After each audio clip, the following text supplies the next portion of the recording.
Keganasan rumah tangga bukanlah perkara asing dalam kehidupan berkeluarga. Ia bukan saja berlaku antara suami dan isteri, tetapi juga boleh melibatkan anak, ibu bapa atau ahli keluarga yang lain. Namun apabila ia melampaui batas, akibatnya boleh berakhir dengan tragedi yang menyayat hati. Salah satu kisah yang menggambarkan hakikat ini ialah kisah tragis seorang wanita bernama Kimberly Nicole Perkins Clark, seorang ibu kepada 4 orang cahaya mata berusia 27 tahun yang menetap di Louisiana.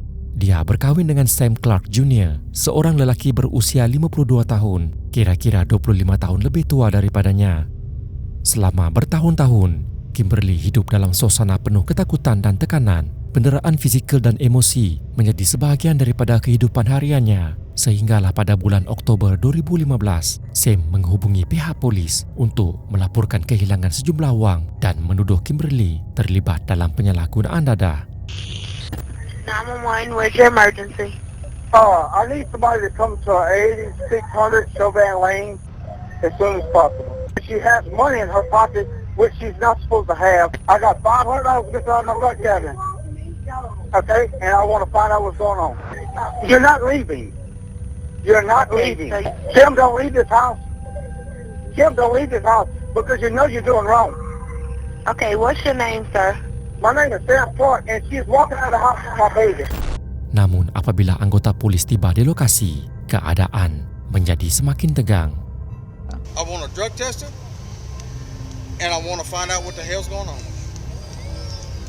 I want to find out where my money's going. To find out where the $10 come from and the cigarettes. What's wrong? You don't That's let her... all I want. he doesn't let me do Stop anything. now.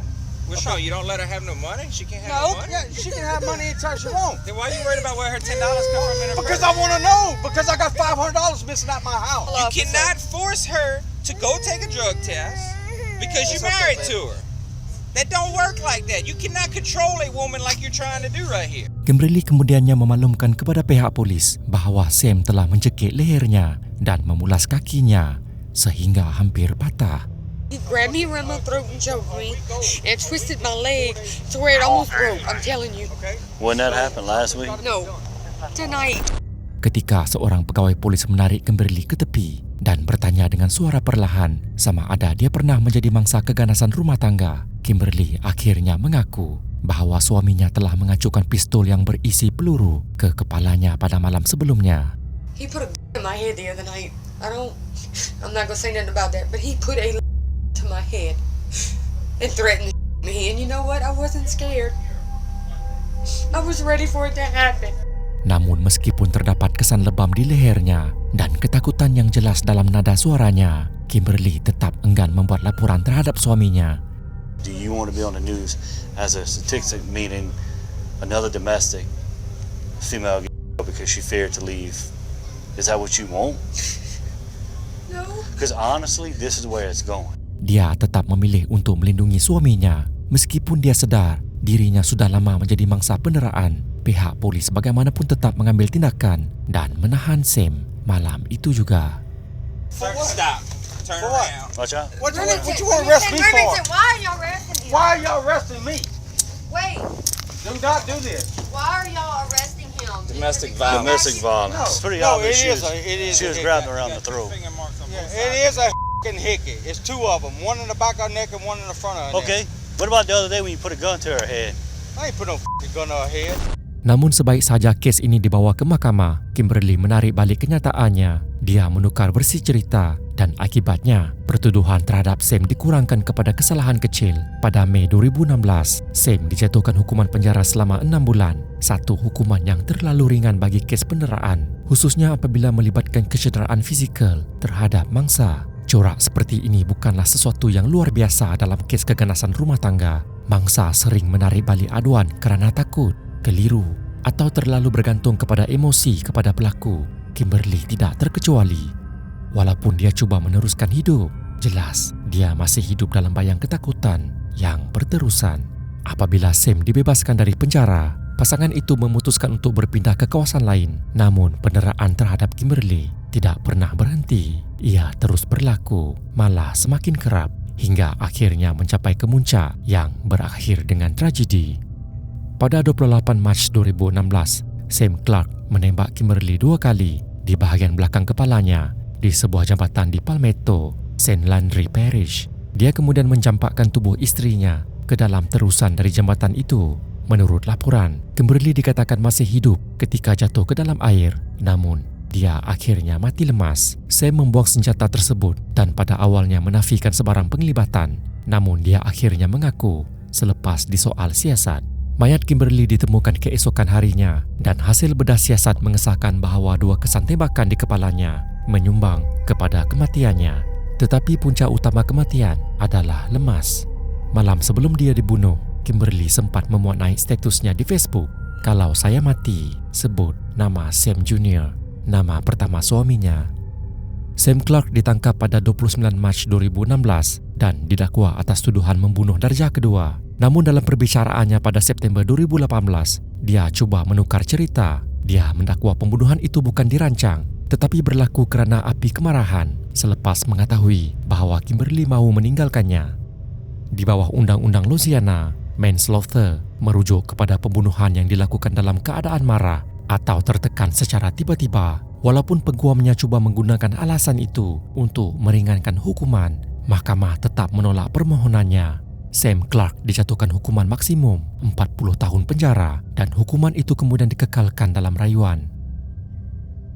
Kematian Kimberly Perkins adalah hasil penderaan berterusan yang telah diabaikan terlalu lama. Andai langkah awal diambil, mungkin nyawa Kimberly dapat diselamatkan dan tragedi yang meragut nyawanya ini dapat dielakkan.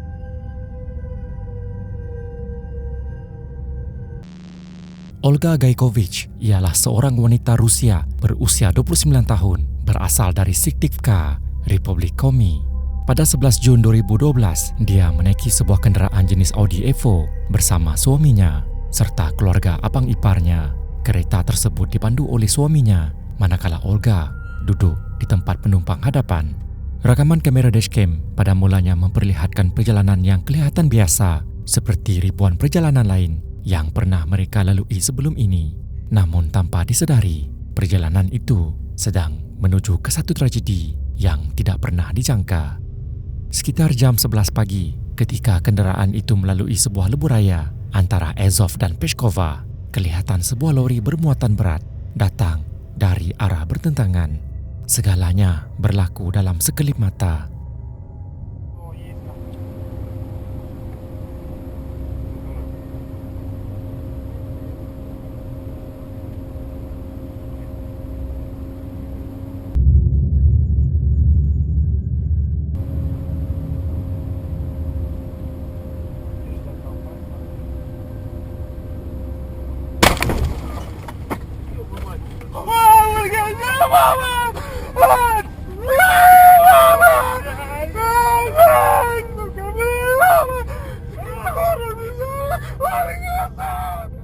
Secara tiba-tiba, sebuah batu bata dari bahagian belakang lori itu terpelanting lalu menembusi cermin hadapan kereta yang dinaiki Olga. Yang paling memilukan, batu bata itu tepat mengenai bahagian kepala Olga.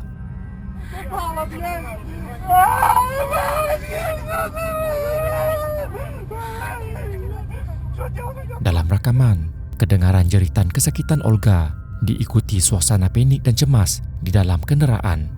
Suaminya yang memandu kereta segera memberhentikan kenderaan dan mendapatkan bantuan. Olga dikejarkan ke hospital di Bandar Azov, namun disahkan meninggal dunia 2 jam kemudian akibat kecederaan parah di kepala. Pihak berkuasa Rusia membuka siasatan jenayah terhadap kes tersebut. Pemandu lori yang tidak menyedari insiden itu kemudiannya ditahan oleh polis untuk disoal siasat.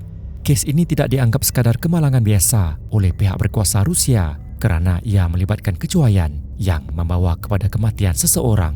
Namun sehingga kini, tiada maklumat rasmi mengenai hukuman atau keputusan mahkamah terhadap pemandu lori tersebut. Insiden ini mencetuskan perbincangan awam luas di Rusia mengenai keselamatan jalan raya, terutamanya tentang kepentingan memastikan muatan kenderaan berat dipasang dengan betul. Banyak pihak menggesa peraturan lebih ketat dan penguatkuasaan lebih tegas bagi mengelakkan tragedi serupa berlaku di masa hadapan. Namun dalam rakaman seterusnya, faktor teknikal bukan lagi punca utama. Kali ini berpunca daripada sikap manusia itu sendiri. Keputusan yang dibuat secara terburu-buru sehingga sanggup mempertaruhkan nyawa sendiri dan orang lain. Dalam rakaman daripada kamera papan pemuka sebuah kenderaan di sebuah lebuhraya di Rusia, setiap detik kejadian ini direkam dengan jelas.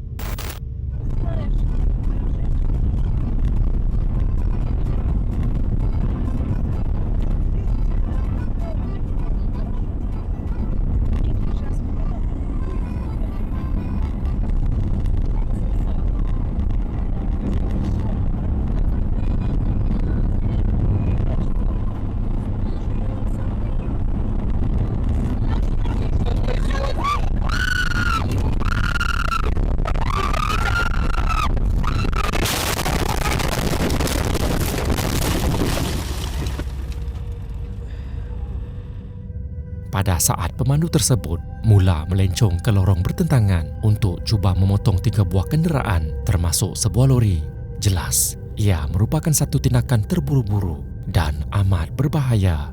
Ketika dia berjaya memotong ketiga-tiga kenderaan itu, ketegangan mula memuncak apabila lampu hadapan sebuah lori dari arah bertentangan kelihatan meluncur laju ke arahnya. Dalam keadaan panik, pemandu itu membelokkan steering ke arah kiri secara mengejut sebelum hilang kawalan menyebabkan kenderaannya terbabas dan terbalik di bahu jalan. Dalam rakaman, kedengaran jeritan panik apabila kereta mula hilang kawalan. Pemandu tersebut cuba bertindak berani, namun realitinya keputusannya itu menghukumnya dengan satu kemalangan yang hampir merenggut nyawa kesemua mereka. Nasib masih menyebelahi mereka apabila kesemua penumpang dilaporkan terselamat. Orang awam yang berada di sekitar lokasi kejadian segera mengeluarkan mangsa yang cedera dari kenderaan bagi membolehkan mereka menerima rawatan susulan. Rakaman ini menjadi satu peringatan jelas bahawa satu keputusan cuai sudah cukup untuk membawa risiko kehilangan nyawa. Andai lori dari arah bertentangan itu berada hanya beberapa kaki lebih dekat, insiden ini bukan sekadar kemalangan tetapi satu perlanggaran hadapan berkelajuan tinggi yang hampir mustahil untuk diselamatkan. 5 Disember 2009 merupakan ulang tahun ke-8 Beloved Lamb Horse, sebuah kelab malam seluas kira-kira 5,000 kaki persegi yang terletak di Perm, Rusia. Pada malam 4 Disember, kelab itu mula dipenuhi pengunjung yang teruja untuk menyertai bagi memperingati malam istimewa itu. Seorang juru kamera berada di lokasi untuk merakam suasana malam itu sambil menemu bual para pengunjung bagi mendapatkan pandangan dan pendapat mereka mengenai sambutan tersebut.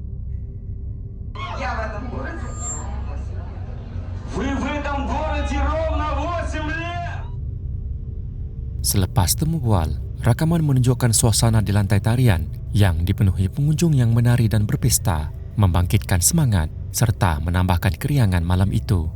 Rasminya kelab malam itu hanya dibenarkan menampung sekitar 50 pengunjung, namun pada malam itu dilaporkan lebih 300 orang berada di dalamnya. Hampir 6 kali ganda lebih ramai.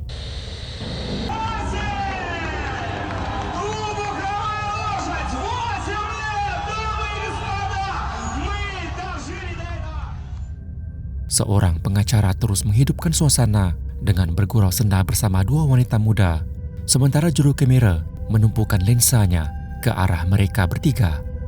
Pada saat itu, kamera tanpa disengajakan menangkap sesuatu. Salah seorang wanita di bahagian kanan bingkai kamera tiba-tiba menoleh.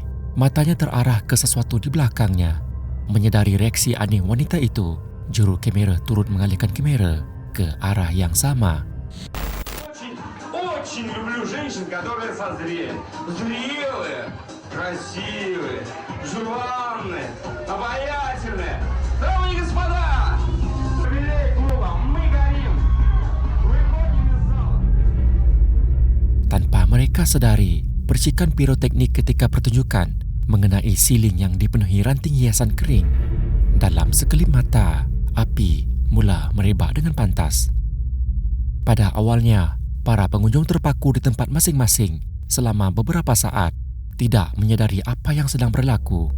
Hanya selepas pengacara menjerit mengarahkan semua orang segera meninggalkan bangunan itu, orang ramai mula panik dan segera menuju ke pintu keluar.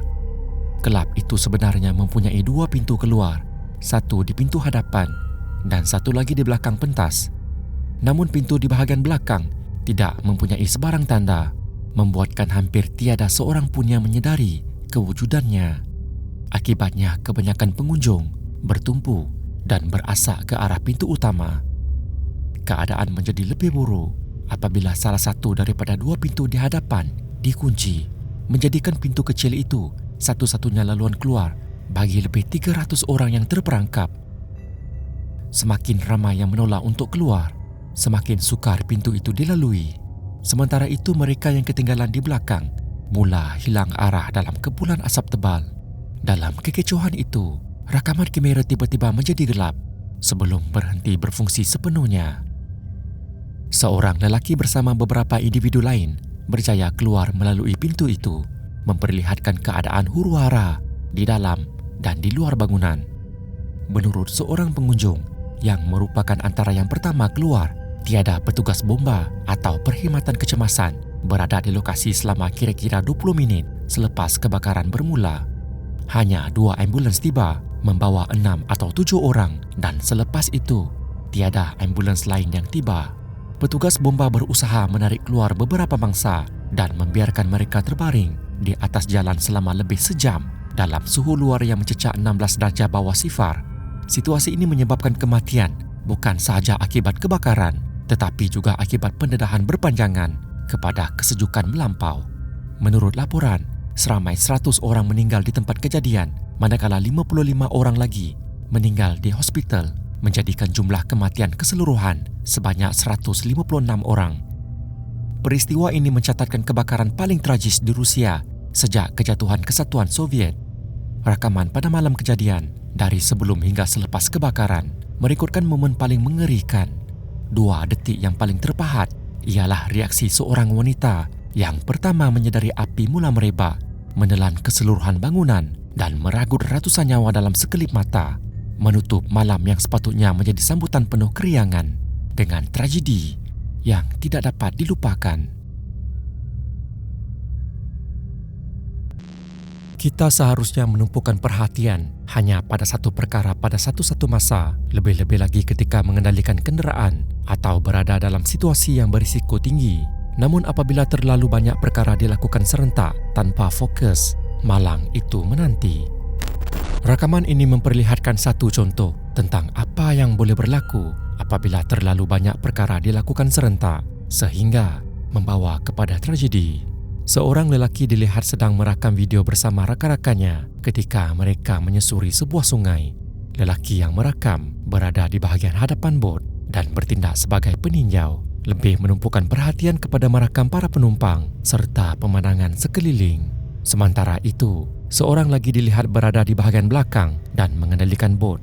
Tetapi fokus jurumudi yang terlalu kepada kamera tanpa memberi tumpuan penuh terhadap arah pergerakan merupakan satu tindakan yang jelas mengundang bahaya.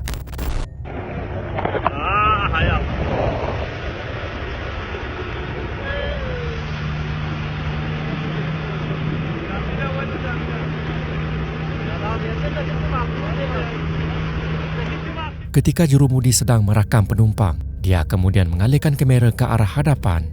Pada saat itu, jelas kelihatan di belakangnya sebuah bot lain yang juga membawa penumpang sedang melalui hadapan bot mereka.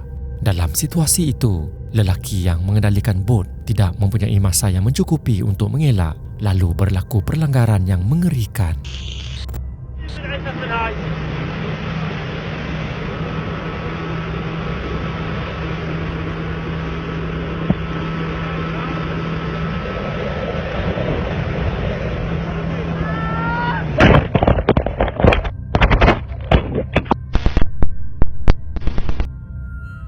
Rakaman terhenti sepenuhnya sejurus selepas perlanggaran berlaku. Namun kita dapat membayangkan impaknya yang begitu dahsyat. Yang anehnya, tidak seorang pun terdengar atau menyedari bahawa sebuah bot lain sedang melalui di hadapan mereka sebelum kejadian berlaku. Situasi ini menimbulkan persoalan. Menurut laporan, kesemua mereka terselamat tanpa mengalami sebarang kecederaan. Rakaman ini memperlihatkan kesan tragik akibat kurang tumpuan dan menjadi peringatan tentang betapa pentingnya fokus dalam setiap tindakan.